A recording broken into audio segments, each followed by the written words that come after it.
जय हिंद, प्रणाम, नमस्कार है। आप लोगों को पता चल गया होगा कि हम किस बारे में बात करने वाले हैं। तो देखिए, बिहार पुलिस का एग्जाम कल से शुरू होने जा रहा है, 7 अगस्त 24। इसमें हम आपको बताएंगे कि इसमें से फर्स्ट स्कोर क्या होगा, क्वेश्चन की प्रकृति कैसी होगी, तुक्का कैसे लगाया जाता है। ठीक है, तो सबसे पहले इत्मीनान से इस वीडियो को अंत तक देखिएगा, ये आपके बहुत काम आने वाली वीडियो है। चलिए, तो सबसे पहले हम लोग बात करते हैं। तो एग्जाम आपका 12 बजे से शुरू होने वाला है, तो आप कोशिश कीजिएगा कि हम एग्जाम सेंटर पे मतलब 9 बजे तक पहुंच जाए, इसलिए कि 10 बजे एंट्री है। 9 बजे तक आप लोग एग्जाम सेंटर पे पहुंच जाइएगा।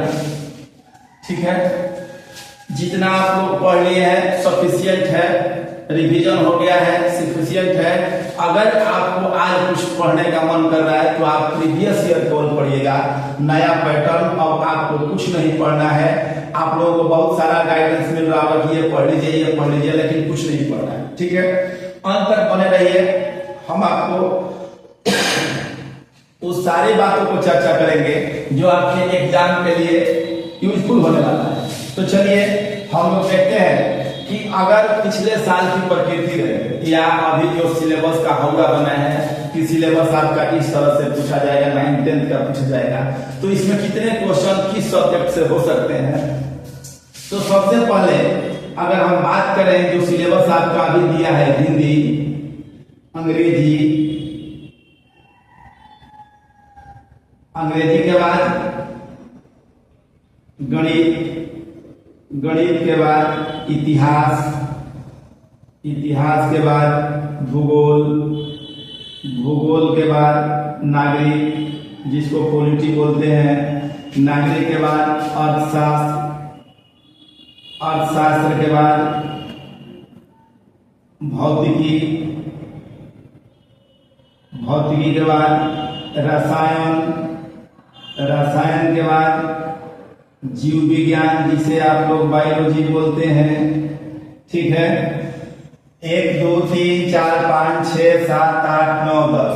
अगर किसी तरह की प्रकृति चेंज नहीं हुई तो बाबू हम बता दें। ठीक है, इसलिए इस वीडियो को स्किप मत कीजिएगा, ध्यान से सुनिए। देखिए, अगर मान लीजिए कि हिंदी 10 नंबर पूछता है, इंग्लिश 10 नंबर पूछता है, मैथ 10 नंबर पूछता है, इतिहास 10 नंबर, भूगोल 10 नंबर, नागरिक 10 नंबर, अर्थशास्त्र 10 नंबर, भौतिकी 10 नंबर, रसायन 10 नंबर और जीव विज्ञान 10 नंबर।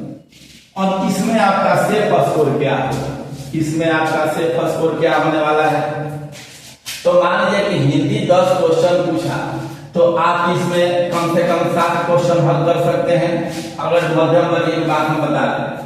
इंग्लिश अगर 10 क्वेश्चन पूछा तो इसमें 5 क्वेश्चन हल कर सकते हैं। गणित 10 में 5 हल कर सकते हैं। इतिहास 10 में 5 हल कर सकते हैं।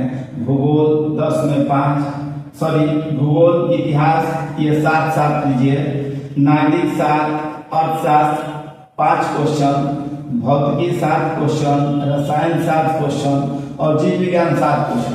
अगर पिछले तरीके की प्रकृति न होके इस बार जो सिलेबस चेंज किया हुआ है, इस प्रकृति चढ़ाता है, तो अगर इसको आप छोड़िएगा तो 7 49 15 64 नंबर आपका सेफ स्कोर रहने वाला है इस क्राइटेरिया के हिसाब से।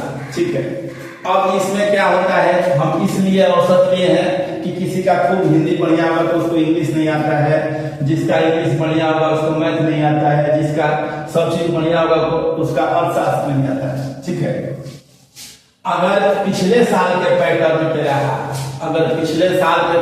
रहा, तो आप उसमें देखे थे कि रीजनिंग भी पूछा था और करंट भी पूछा था। 2 क्वेश्चन 2 टॉपिक आपसे पूछा था, लेकिन एग्जाम देखिए हम बताएंगे कि आपको लास्ट में तुक्का भी कैसे मारना है। ठीक है, तो अगर रीजनिंग पूछेगा और करंट पूछेगा तो ये आपका नंबर कहां से कम होगा, ये आपका नंबर कम होगा इंग्लिश से कम 2 क्वेश्चन। ठीक है, और गणित से कम 2 क्वेश्चन और अर्थशास्त्र से कम से कम 2 क्वेश्चन, ठीक है। अगर रीजनिंग सारे बच्चों का अच्छा होता है, ये आपका बोनस मार्क्स है, ठीक है। करें, किसी को आएगा किसी को नहीं आएगा, ये भी मतलब मान लीजिए बोनस है। और रीजनिंग करें, ये दोनों टॉपिक नए होते हैं। स्टैटिक की अगर बात की जाए तो स्टैटिक हर सेक्शन का होता है, चाहे भूगोल हो, चाहे इतिहास हो, चाहे नागरिक हो, ठीक है। तो स्टैटिक इन्हीं सब में समाहित होता है। अब देखिए, ये 64 नंबर आपका सिर्फ स्कोर रहने वाला है इस प्रकृति के हिसाब से, 1-2 नंबर ऊपर या नीचे। अगर 64 नंबर आप कॉन्फर्म सही करके आते हैं तो आपके पास 36 क्वेश्चन बचता है। उसके बावजूद भी अगर आपका प्रोबेबिलिटी कहता है कि आप किसी भी ऑप्शन को धर के रगड़ दीजिएगा तो 1/4 सही होने की संभावना होती है। अगर इसकी 1/4 36 का 9 आता है, अगर 9 आपका नहीं भी आया, अगर इसका 5 भी सही कर देते हैं 36 क्वेश्चन में, तो आपका 69-70 के करीब में पहुंच जाएगा, आपका रिजल्ट आ जाएगा जनरल में होंगे तो, ठीक है। अब आती है बात कि हमको तुक्का कैसे लगाना है। अब इतनी बात अगर आपको समझ में आ गई तो मेन इंपॉर्टेंट बात है कि हम तुक्का कैसे लगाएंगे, कैसे मतलब हम मैक्सिमम क्वेश्चन सही कर सकते हैं। तो देखिए बात, अगर आप इंग्लिश में कमजोर हैं, अगर आपने इंग्लिश का एक भी क्वेश्चन नहीं मारा है, ठीक है, तो क्या कीजिएगा कि आप इंग्लिश वाले सेक्शन को देखिए, तुक्का लगाने का अलग अलग तरीका होता है, सारे तरीके को हम चर्चा करेंगे। इंग्लिश वाले तरीके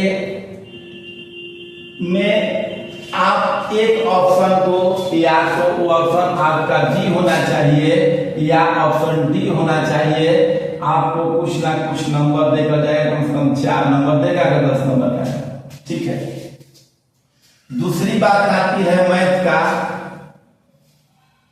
अगर एक भी मैथ आपने नहीं मारा है तो आप मैथ के सेक्शन में बी और सी में रिस्क ले सकते हैं। अगर मान लीजिए कि आपका ओएमआर सीट है, ये 100 ओएमआर सीट है तो 20 लाइन में होता है। 20 लाइन में मतलब 5-5 का सेट आता है। जैसे इसमें अगर 5 रहेगा, 1 2 3 4 5 ABCD, मतलब तो यहाँ भी 5 का सीरीज होगा, यहाँ भी 5 का सीरीज होगा, वैसे 5-5 का लाइन होता है। 20 लाइन होता है, 5-5 का आपका 100 क्वेश्चन होता है। रजिस्ट्रेशन नंबर आपको तरीके से भरना है। अब देखिए, एक तुक्का जो परमास्त्र है मेरे दिमाग से, अगर आप मेरे अनुभव के आधार पे आप अगर काम कीजिएगा तो देखिए 100 क्वेश्चन आपके एग्जाम में आता है, ठीक है। आपने कुछ इंग्लिश का क्वेश्चन सही कर लिया, कुछ मैथ का क्वेश्चन सही कर लिया, कुछ हिस्ट्री, ज्योग्राफी, सिविक्स, मतलब सब चीज का क्वेश्चन सही कर लिया। तो अब आपके पास लास्ट में समय बचा हुआ है, सीरीज में कहीं नहीं छोड़े हैं, ना पूरा इंग्लिश छोड़े हैं, ना पूरा मैथ छोड़े हैं, आपका सारा सेक्शन ठीक है।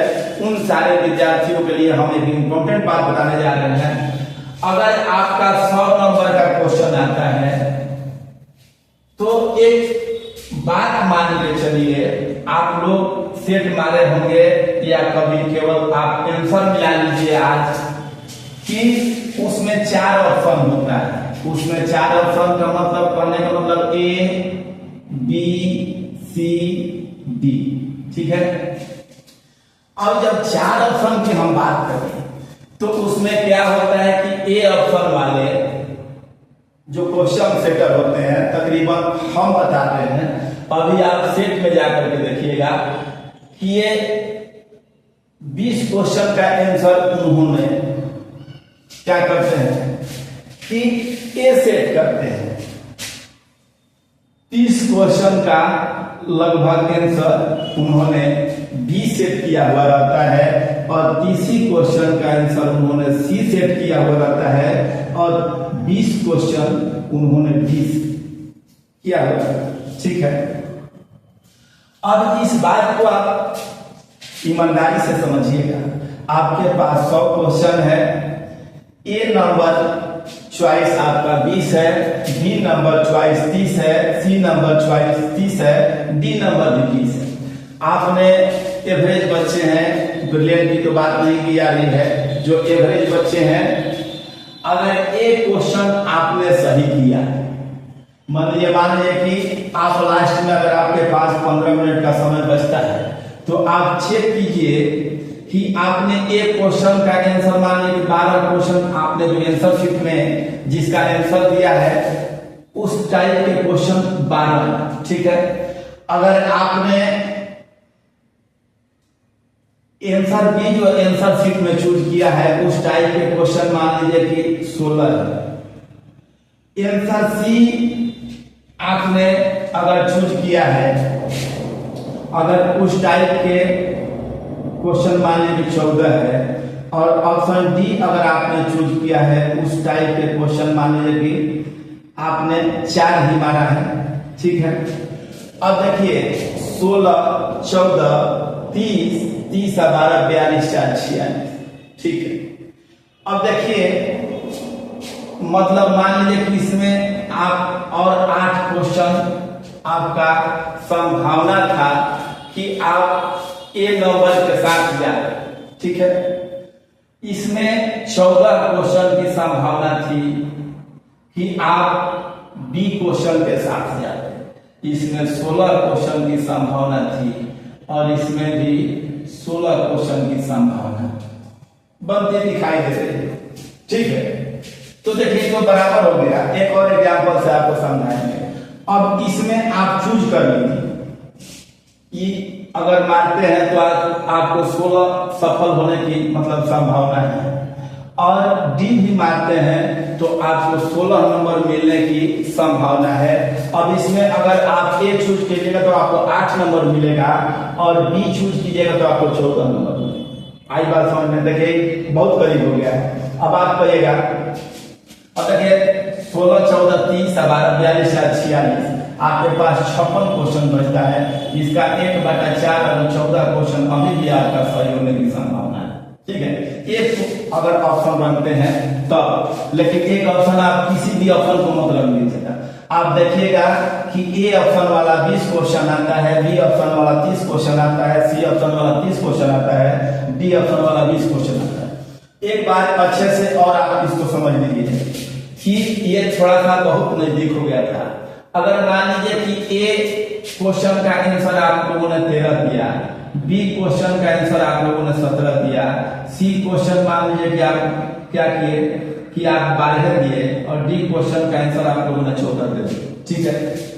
अब ये 13, 17, 30, 12, 42, 10, 52, 4, 56 क्वेश्चन आप लोगों ने आंसर दे दिया। आपके पास 44 क्वेश्चन बच गया है। अब क्या कीजिएगा भाई, इसको अगर रखते हैं टोटल 44 पे 44 के तो आपको 7 नंबर मिलने की संभावना है।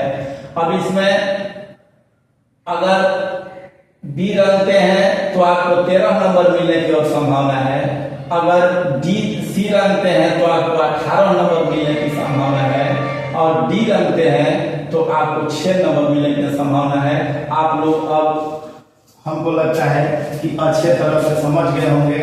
आप लोग को फिर एक बार से तुक्का वाले प्रश्न आपने देखा। अगर इंग्लिश के सेक्शन में आपको एक भी क्वेश्चन नहीं आता है तो कन्फर्म आप बी या डी रंग के चले, ठीक है। बार बार कह रहे हैं, इंग्लिश का क्वेश्चन अगर आपसे नहीं बन रहा है तो आप उस क्वेश्चन को बी या डी रंग के आ जाइए। अगर मैथ का क्वेश्चन आपसे नहीं बन रहा है तो उसका आंसर बी या सी मार के आ जाइए, ठीक है। और ई वाला आपका जो ब्रह्मास्त्र है, लास्ट में हम आपको बताया कि तुक्का कैसे मारना है। चूंकि इसमें निगेटिव नहीं है, अगर निगेटिव नहीं है तो रिस्क लेना है। रिस्क का मतलब निगेटिव है नहीं है तो रिस्क तो रिस्क है, ठीक है। भगवान करे कि सबका एग्जाम बढ़िया से जाए, किसी प्रकार की धांधली ना हो, कहीं से भी किसी प्रकार की असुविधा ना हो। आप जो पढ़े हैं वही आप लोगों के एग्जाम में आए, ठीक है। और एक बात कि अगर आप एग्जाम दे करके निकलते हैं, आपको क्वेश्चन याद है तो उस क्वेश्चन को आप कॉपी पे लिख के 92 049 64,259 पे भेज सकते हैं, क्योंकि बुकलेट तो मिलने वाला है नहीं। एक बार फिर से देख लीजिए, 92,049 64,259 इस नंबर पे आप हमें भेज के और इस क्वेश्चन के बारे में सटीक आंसर प्राप्त कर सकते हैं। ठीक है, तो एक बार फिर से आप लोगों का एग्जाम खूब बढ़िया जाए, इसके साथ ही बहुत बहुत धन्यवाद। आप लोगों को माता रानी करे कि सबका सिलेक्शन इस बार हो जाए। धन्यवाद।